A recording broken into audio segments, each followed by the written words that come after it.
Мериленд Терапин се подготвуваат за утрешниот надпревар со долгогодишниот ривал Универзитетот на Вирџинија.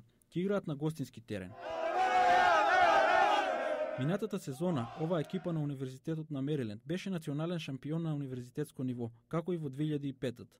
Познавачите за голем успех ги сметаат не само шампионските титули, туку и постојаноста на тимот. А таа несомнено се должи на нивниот тренер Сашо Кировски, кој ја води оваа екипа веќе 17 сезони. Неговата приказна започнува во вратница Тетовско. Помеѓу многуте овековечени сеќавања во неговата канцеларија, оваа црно-бела фотографија има посебно место. Зборува за детството во Македонија и упорноста да успее.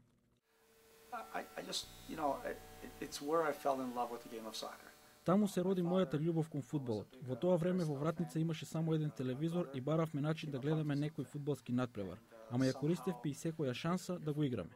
На 8 годишна возраст со семејството се сели во Канада. Сашо расте во емигрантска средина која со себе ја донела и пасијата по фудбалот.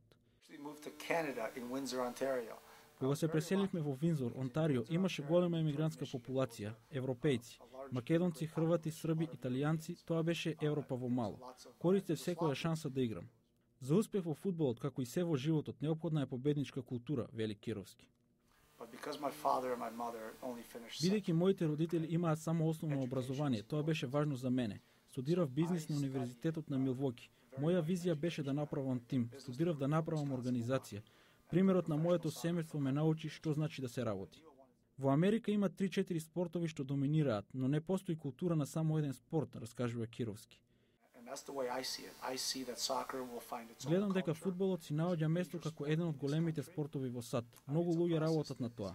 Сашо не пропушта шанса да гледа надпревар на македонската репрезентација. Не ги знае состојбите доволно, но навидум немаат доволно ресурси, пари или организација да ги соберат талентираните поединци и да направат добар тим. Ако поранешните југословенски републики можеа така, зошто не и Македонија? Сашо Кировски не сакаше да го прогнозира исходот на пријателскиот надпревар меѓу Македонија и Канада на 14 ноември. Но како човек, судбински поврзан со двете земји, а и како некој што живее од и за фудбалот, вели дека со интерес ќе го следи надпреварот.